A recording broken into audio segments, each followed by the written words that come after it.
Bom, continuando a nosso segundo vídeo sobre as tarefas básicas do terapeuta, nós temos falar sobre a construção da cultura de grupo, né?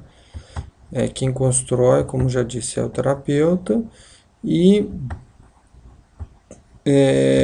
o terapeuta ele constrói a cultura do grupo. O que ele tem que ter em mente na hora de pensar na cultura de grupo? E ele tem que conduzir ao máximo de interações efetivas no grupo. Vamos ler essa frase aqui, ó. São os membros do grupo que, em suas interações, mobilizam os diversos fatores terapêuticos. Os fatores terapêuticos, né, todos sabem, são universalidade, coesão, altruísmo, compartilhamento de informações, recapitulação primária, recapitulação corretiva do círculo primário, etc., ciclo familiar primário. Então, são os membros que mobilizam os diversos fatores terapêuticos. A tarefa do terapeuta de grupo é criar uma cultura grupal que conduza ao máximo de interações efetivas no grupo. Então, o que significa isso? Interações efetivas no grupo.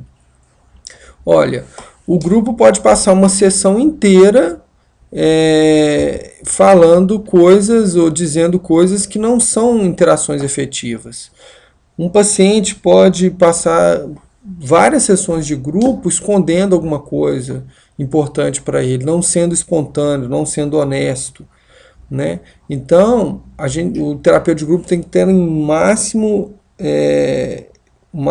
de atenção para isso, para que as interações entre os pacientes sejam efetivas, estejam ocorrendo e facilitando e não atrapalhando os fatores terapêuticos. Ok? Bom, aí na página seguinte, nós vemos que o grupo ele se difere das outras grupos sociais não terapêuticos, né? É óbvio que o grupo de terapia tem normas que diferem radicalmente das regras ou da etiqueta das interações sociais típicas.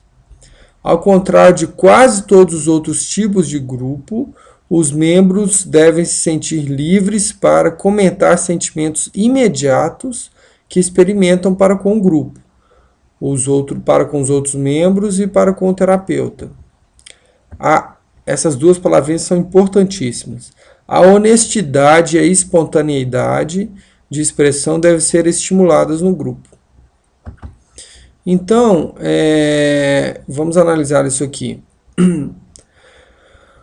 Como são as interações sociais típicas? Fora do grupo de terapeuta, você nunca chegaria para uma pessoa e falaria assim: você está sem retaliação, você está mentindo, não estou sentindo que você está sendo honesto, estou sentindo muita raiva por você ter dito isso, estou sentindo que você está sendo chato, né? Você não diria isso normalmente. Se você disser isso, você vai ter uma retaliação. Claro que uma outra pessoa, entre aspas, sem noção, fala isso para uma outra pessoa, assim, descaradamente. Mas geralmente as pessoas elas se guardam, porque elas têm medo de retaliação, elas querem se sentir bem, querem se sentir amadas. Então elas não são totalmente honestas e nem espontâneas. Ô menina, você tá com cabelo lindo hoje, querendo dizer o contrário, que tá horrível, né? Nossa, você cortou o cabelo, destruiu o seu cabelo, ela não vai falar isso. Uma ou outra fala, mas, quer dizer, ela não é honesta. Ou então ela não é espontânea, ela tá com uma raiva da outra, mas não fala, entendeu? E isso em todas as relações sociais, né? Mesmo as mais íntimas, a honestidade e a espontaneidade, elas são cerceadas em prol de uma boa convivência. No grupo, não. Ok?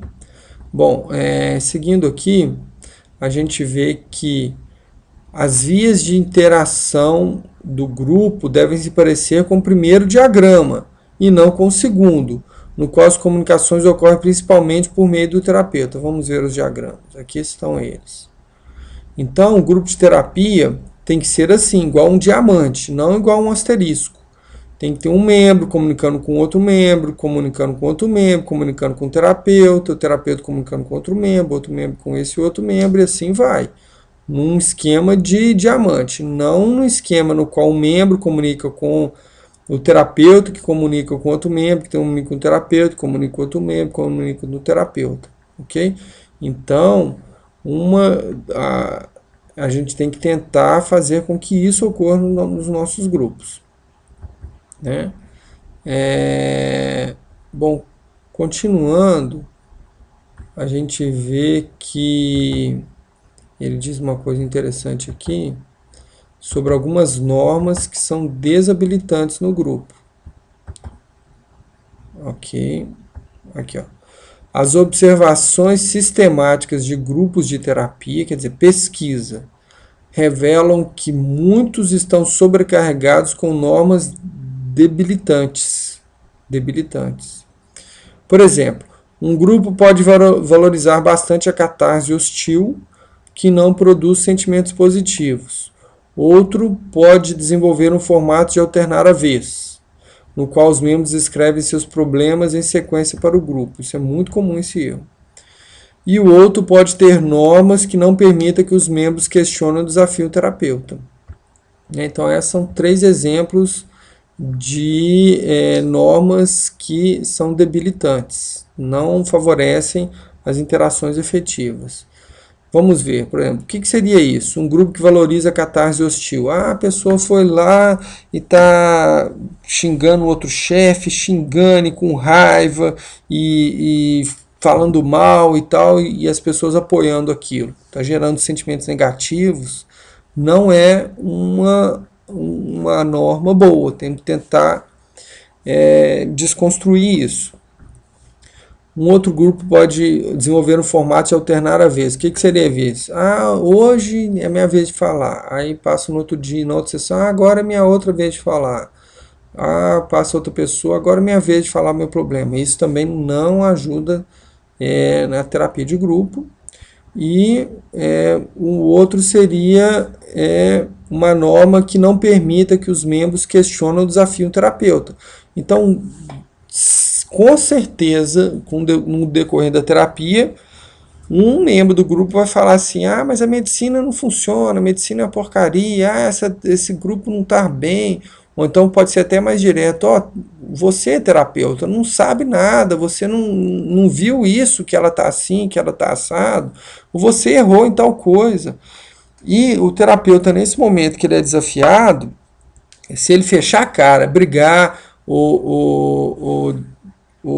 sabe, não concordar com aquilo, ou você fazer de tal forma que desestimule aquilo, ele não está sendo uma regra produtiva, uma norma produtiva. Geralmente, quando o terapeuta é desafiado, a medicina é desafiada, a psicologia é desafiada, a psicoterapia é desafiada, o grupo é desafiado, a pessoa tem que elogiar e falar: que bom que você foi espontâneo, que bom que você foi honesto que você está me falando isso. Ok?